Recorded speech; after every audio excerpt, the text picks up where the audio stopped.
चलिए पहला क्वेश्चन है, स्थल का एक सकरा भाग जो दो बड़े स्थलीय भागों को एक दूसरे से जोड़ता है उसे हम लोग क्या कहते हैं? आंसर हो जाएगा ए, उसे हम लोग खाड़ी कहते हैं। ठीक। अगला है हमारे पास, निम्नलिखित में से कौन सा महाद्वीप आकार में सबसे छोटा है? ऐसा कौन सा महाद्वीप है जो आकार में बहुत छोटा है? तो हमारा आंसर होगा बी, ऑस्ट्रेलिया। ठीक है।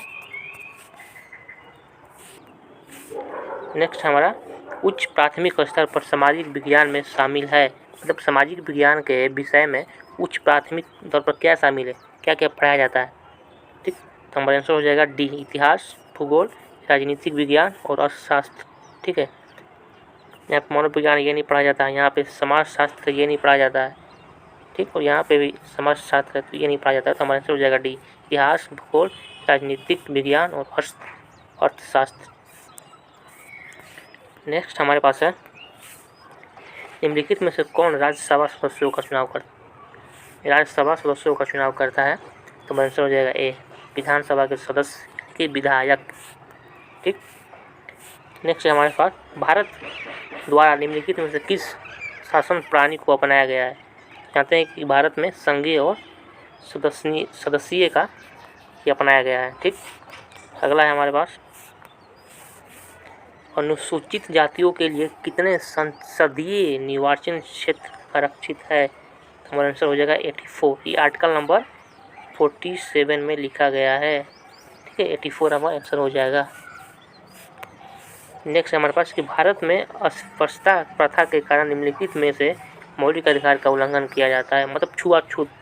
तो हमारा आंसर हो जाएगा बी, समानता के अधिकार पर।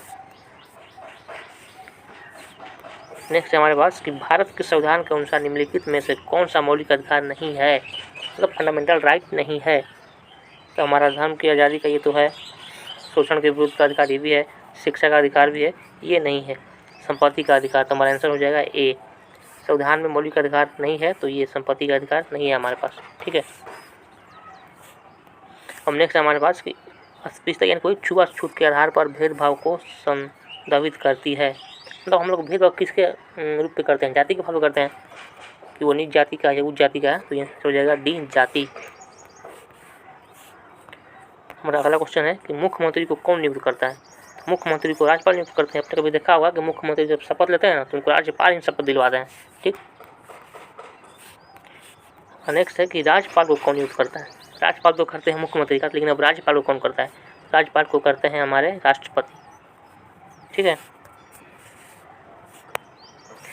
नेक्स्ट है कि प्रधानमंत्री का चुनाव कौन करता है? तो प्रधानमंत्री का चुनाव हमारे संसद के लोग करते हैं। ठीक। हम लोग तो वोट देते हैं, लेकिन चुनाव असली करते हैं जो कि हमारे बीच में प्रधानमंत्री कौन बनेगा वो संसद में बैठे लोग करते हैं। ठीक है। नेक्स्ट हमारे पास कि निम्नलिखित में से किसको भारत का पहला नागरिक कहा जाता है? तो आप लोग जानते होंगे कि पहला नागरिक हम लोग राष्ट्रपति को कहते हैं। राष्ट्रपति हमारे देश का पहला नागरिक होता है। नेक्स्ट है हमारे पास कि निम्नलिखित में से किसको भारत के राज्य पहला नागरिक कहा जाता है, मतलब राज्य का पहला नागरिक कहा जाता है? तो हमारे हो गए राज्यपाल, इनका नाम ही है राज्यपाल। ठीक है।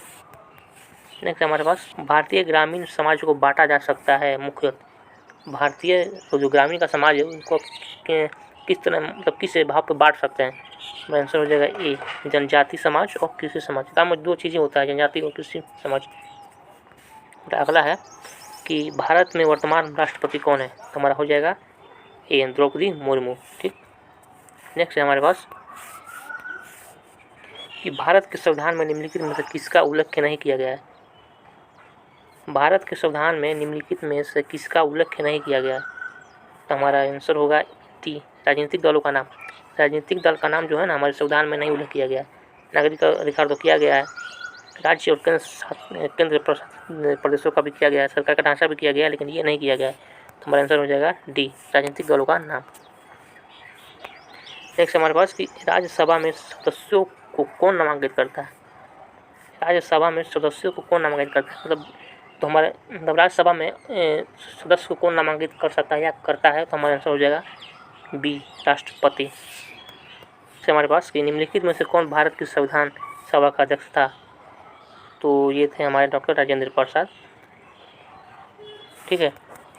और लास्ट क्वेश्चन है हमारे पास, बहुत इंपॉर्टेंट है, तो ये तो आता ही है कि निम्नलिखित में से कौन भारत का एकमात्र भारतीय गवर्नर जनरल था? तो हमारा आंसर हो जाएगा ए, श्री राजगोपालाचारी। ठीक है, चलिए मिलते हैं अगले में, तब तक के तैयारी करते रहिए। धन्यवाद।